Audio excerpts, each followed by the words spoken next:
Hi అండి, నమస్తే. ఈరోజు మన కిచెన్లో నాటుకోడి పులుసు ఎలా ప్రిపేర్ చేయాలో ఈ వీడియోలో మీకు చూపిస్తాను. ముందుగా స్టవ్ మీద ఇక్కడ నేను మట్టి పాత్రను తీసుకున్నాను. అడుగు మందంగా ఉండే ఏ పాత్ర అయినా తీసుకోవచ్చు. కొన్ని మసాలా స్పైసెస్ వేసాను, అలాగే కొన్ని ఎండు కొబ్బరి ముక్కలు కూడా వేసి వీటిని చక్కగా వేయించుకొని పక్కకు తీసి పెట్టుకోవాలి. ఆ తర్వాత మళ్ళీ ఇదే పాత్రలోకి తగినంత నూనెని తీసుకోవాలి. నూనె వేడైన తర్వాత వీలైనంత సన్నగా కట్ చేసి పెట్టుకున్న ఉల్లిపాయ ముక్కలు, పచ్చిమిర్చి ముక్కలు వేశాను. వీటిని ఒకసారి కలిపి వీటిలోకే ఉల్లిపాయ ముక్కలు కాస్త మగ్గించడం కోసం కొంచెం మాత్రమే ఉప్పుని, అలాగే కూరకి సరిపడినంత పసుపును కూడా వేసేసి అంతా కూడా ఒకసారి కలిపి మూత పెట్టి ఈ ఉల్లిపాయ ముక్కల్ని చక్కగా మగ్గించాలి. నాటుకోడి పులుసులోకి ఉల్లిపాయ ముక్కలు కొంచెం ఎక్కువగా తీసుకుంటేనే రుచిగా ఉంటుంది. ఉల్లిపాయ ముక్కలు మగ్గేలోపు మనం ముందుగా వేయించి పెట్టిన మసాలా దినుసుని ఇలా పొడి చేసి పక్కన పెట్టుకోవాలి.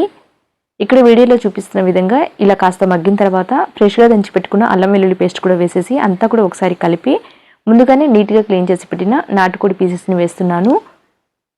ఇలా వేసేసి అంతా కూడా ఒకసారి కలిపి ఈ నాటుకోడి ముక్కల్ని చక్కగా మగ్గించాలి.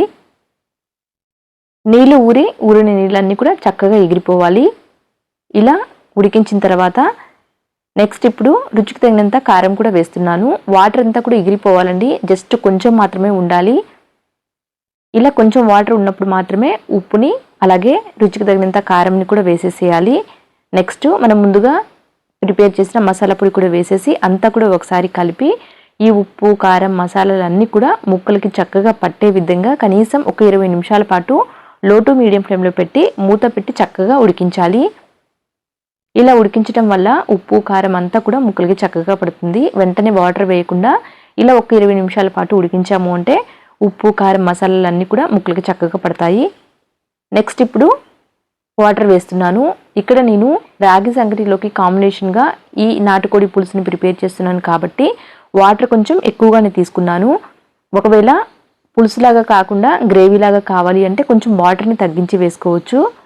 మరో హాఫ్ అన్ అవర్ పాటు మీడియం ఫ్లేమ్లో పెట్టి ఉడికించి ఆ తర్వాత సన్నగా కట్ చేసి పెట్టిన కొత్తిమీర ఆకుని, కొంచెం గరం మసాలాని వేసి స్టవ్ ఆఫ్ చేసేసి పక్కన పెట్టి మూత పెట్టాము అంటే ఒక్క 10 నిమిషాలకే మరి కాస్త చిక్కబడుతుంది. ఇక్కడ నేను రాగి సంగటిలోకి ఈ నాటుకోడి పులుసు తీసుకోవడం కోసం కాస్త పులుసుగా ఉన్నప్పుడే స్టవ్ ఆఫ్ చేసేసాను. ఒకవేళ గ్రేవీలాగా కావాలి అనుకుంటే మరి కాస్త చిక్కబడే వరకు ఉడికించవచ్చు, లేకపోతే ముందుగానే వాటర్ని కొంచెం తగ్గించి వేసుకోవచ్చు. నాటుకోడి ముదురుగా ఉందో లేతగా ఉందో చూసుకుని వాటర్ వేసుకోవాలి. ఇక్కడ చూడండి 10 నిమిషాల తర్వాత మళ్ళీ చూపిస్తున్నాను. ఈ మాత్రం చిక్కగా ఉంటే సరిపోతుంది.